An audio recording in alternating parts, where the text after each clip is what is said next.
আসসালামু আলাইকুম। দেশ বিদেশ টিভি থেকে হুসেন বলছি। আমার চ্যানেলে সবাইকে স্বাগত। এখন নির্বাচনের একটা হাওয়া বইতে শুরু করেছে আমাদের দেশে এবং বিভিন্ন দল স্বপ্ন দেখতেছে তারা ক্ষমতায় যাবে এবং বিভিন্ন ধরনের হিসাব নিকাব শুরু হচ্ছে। এক নাম্বার ছিল প্রবলেম, সেটা হলো যে আওয়ামী লীগ নির্বাচনে আসতে পারবে কি পারবে না। এটা এখন অনেকটা ক্লিয়ার হয়েছে যে আওয়ামী লীগ আসতে পারবে। বিশেষ করে ডক্টর ইউনূস যখন বললেন যে বিএনপি এগ্রি আছে তাদেরকে আনতে, সুতরাং তার আপত্তি নেই। সুতরাং বোঝা যাচ্ছে যে আওয়ামী লীগের পথ খোলা। তো এখন যে জিনিসটা, যে কথাটা এখন জোরে সোরে বলা হচ্ছে সেটা হচ্ছে কোন পদ্ধতিতে নির্বাচন হবে। একটা হচ্ছে ট্র্যাডিশনাল পদ্ধতি, যেটা আমরা আগে দেখে আসছি, 300 আসনে নির্বাচন হতো। কিন্তু এই পৃথিবীতে আরেকটা সিস্টেম আছে যেটা এই আমাদের দেশের সিস্টেমের চেয়েও জনপ্রিয়। সেটা সেটা হচ্ছে কি, সংখ্যানুপাতিক পদ্ধতিতে নির্বাচন। এবং এই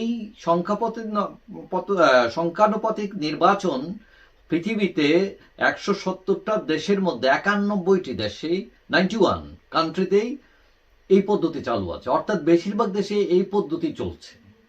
এখন আমাদের দেশে এই পদ্ধতি চালু করার জন্য অনেকগুলো দল সরকারকে অনুরোধ করেছে। হ্যাঁ, শুধু বিএনপি ছাড়া জামাত অনুরোধ করে, জামাত, জাপা, সিপিবি, গণসংহতি আন্দোলন, গণ অধিকার পরিষদ, বিভিন্ন দল এই নূতন পদ্ধতির পক্ষে। কিন্তু বিএনপি চায় না, সেটা অন্য হিসাব। এখন কথা হলো এই পদ্ধতিটা কি। সংখ্যানুপাতিক পদ্ধতি যেটা, সেটা হলো যে নির্বাচন ব্যক্তি অনুযায়ী হবে না, নির্বাচন হবে দল সিলেক্ট করবেন আপনি, এবং এই দল সিলেক্ট করে সারা দেশে সর্বমোট যে ভোট কালেকশন হবে এটার পার্সেন্টেজ হিসাব করবে, শতকরা কে কত ভাগ পেল কোন ভোট। এখন ধরেন 10 কোটি ভোট পড়লো, এই 10 কোটি ভোটের মধ্যে ধরেন কোনো পার্টি 1 কোটি ভোট পেল, তাহলে তার আসন হবে 300 আসনের 10%, মানে হলো 30টা আসন পাবে সেই দল। এবং এই 30 আসনে কারা যাবে পার্লামেন্টে সেটা দল সেটা সিলেক্ট করবে কাদেরকে পাঠাবে। এটা হচ্ছে সিস্টেম। এখন বিএনপি এটার পক্ষে না কেন? অনেকেই মনে করেন বিএনপি ক্যালকুলেশন করে দেখছে যে সংখ্যাগরিষ্ঠতা তারা পাবে না এই পদ্ধতি, নির্বাচন গেলে অনেক ফাঁক থেকে যাবে, হয়তো 105টা থেকে 10টা আসন তারা পাবে। তাহলে তো 151টা লাগে সংখ্যাগরিষ্ঠতা পেতে। তো বাকি যে 30-40টা, সেই 40টা তাদেরকে অন্য পার্টি থেকে হায়ার করতে হবে। এবং অনেকে মনে করছেন এই সিস্টেমটা ভালো, এই জন্য বিশিষ্টজনরা অনেকেই বলছেন, কারণ এই সিস্টেমে হলে মানে এককভাবে কোনো দল মানে আধিপত্য বিস্তার করতে পারবে না এবং স্বৈর শাসন ঠেকানো যাবে।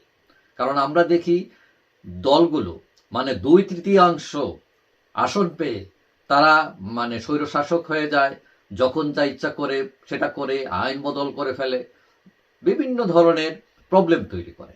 কিন্তু এই পদ্ধতিতে অনেকটা ঝুলন্ত পার্লামেন্টের মতো, যে অন্যান্য দলকে শরিক নিতে হয় এবং শরিক নিয়ে ওরা একটা হুমকির মধ্যে রাখে মেইন দলকে, যে তোমরা যদি এরকম করো তাহলে আমরা আমাদের সমর্থন প্রত্যাহার করে ফেলবো আর তোমার গভর্নমেন্ট ফল করে ফেলবে।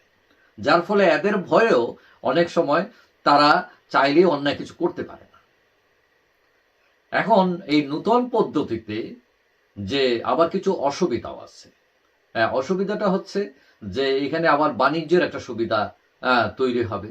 অর্থাৎ যখন কোনো দল হয়তো 30 আসন পেল, আবার সেখানে এই 30 আসন বিক্রি করার একটা প্রবণতা তৈরি হতে পারে। আগে তো মানে মনোনয়ন বাণিজ্য হতো, মনোনয়ন বাণিজ্য, টাকা দিয়ে মনোনয়ন আনার পরও একটা রিস্ক থাকতো, কারণ তাকে পাশ করে আসতে হতো। কিন্তু এখানে তো কোনো রিস্ক নাই, অর্থাৎ দল নমিনেশন দিলেই সে সরাসরি পার্লামেন্টে চলে যেতে পারছে। সুতরাং অনেকে মনে করেন আগে 20 কোটি টাকা দিয়ে কিনলে সে এখন 30 কোটি টাকা দিবে, রাজি হবে, কারণ তার তো নির্বাচনী খরচ লাগতেছে না। তো এই হলো হিসাব নিকাশ। আর নতুন পদ্ধতিতে বিএনপি মানছে না কেন, সেটা হলো যে আমরা যে অতীতের নির্বাচনগুলো দেখছি, সেই নির্বাচনে দেখা গেছে বিশেষ করে তত্ত্বাবধায়ক সরকারের আমলে ধরা হয় যে তখনই একটু ফেয়ার ইলেকশন হয়েছে, এবং ওই তত্ত্বাবধায়ক আমলের নির্বাচনের রেজাল্ট যদি আমরা পর্যালোচনা করি তাতে দেখব যে বিএনপি টোটাল ভোটের 35% পেয়েছে, আওয়ামী লীগও সমান 35% পেয়েছে ভোট। এখন 35% ভোট পেয়ে কিন্তু কেউ এককভাবে ক্ষমতায় যেতে পারবে না, তার তখন বন্ধু দল লাগবে, অন্যদের সমর্থন লাগবে। তো এই ক্ষেত্রে বিএনপি হয়তো সে রিস্ক নিতে চায় না, সে মনে করে আগার পদ্ধতিতে নির্বাচন হলে সে সরাসরি চলে যেতে পারবে, কারণ আওয়ামী লীগ মাঠে নাই, আর আওয়ামী লীগ যদি নির্বাচনে থাকেও তাদের তো এখন জনপ্রিয়তা অনেক কমে গেছে, সুতরাং সে মনে করছে এই দিকেই তার জন্য সহজ পথ। আবার যে নারী সংরক্ষিত নারী আসন, যেটা 50 আসন, সেখানে হয়তো প্রতিদ্বন্দ্বিতা করে আসতে হবে মেয়েদেরকে।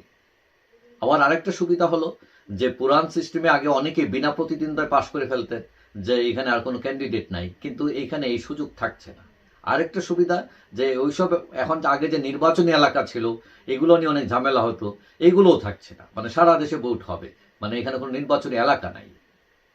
তো এখন অনেকেই মনে করছেন যে নতুন পদ্ধতিতে, যদিও আওয়ামী লীগ কি চায় সেটা এখনো তার অপিনিয়ন কেউ নেয় নাই বা তারা দেয় নাই, কিন্তু অনেকে মনে করছেন আওয়ামী লীগ এই সিস্টেমে নির্বাচন হলে আওয়ামী লীগ ক্ষমতায় যাওয়ার সম্ভাবনা বেশি।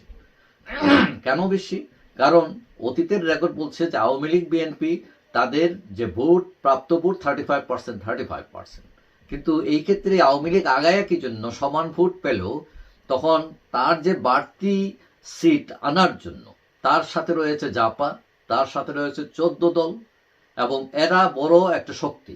সুতরাং ওই শক্তিগুলোকে সে কাছে নিলেই গভর্নমেন্ট ফর্ম করা তার জন্য অনেক ইজি, যেটা বিএনপির পক্ষে কঠিন হবে। কারণ বিএনপি তাদের সাথে ছিল আগে জামাত, এখন জামাতটা অনেক সরে গেছে, এবং জামাত যদিও তাদের প্রতিপক্ষ মানে দূরে সরে গেল, তাদের অনেকে বলেন তাদের 5% ভোট, তার বেড়ে হয়তো 10% হলো, খুব একটা বেশি আসন হয়তো তারা পাবে না সেই হিসাবে। সুতরাং বিএনপির গভর্নমেন্ট ফর্ম করা সেই ক্ষেত্রে কঠিন হয়ে যাবে, আওয়ামী লীগের পক্ষে যতটা সহজ হবে। সুতরাং এই পদ্ধতিতে নির্বাচন করলে অনেকেই মনে করেন এই নতুন পরিকল্পনায় আওয়ামী লীগ গেইনার হতে পারে, এবং আওয়ামী লীগ চমক দেখিয়ে আবার ক্ষমতায় চলে আসতে পারে। এখন কথা হচ্ছে আমরা জানি না এই নতুন পরিকল্পনা কাজ করবে কিনা, এটা এখনো সিদ্ধান্ত হয়নি, তবে এটা এখনো আলোচনার মধ্যে আছে, হতে পারে নাও হতে পারে। যাই হোক, সবাই ভালো থাকবেন, আশা করি দেখা হবে অন্য কোনো ভিডিওতে ইনশাআল্লাহ। আল্লাহ।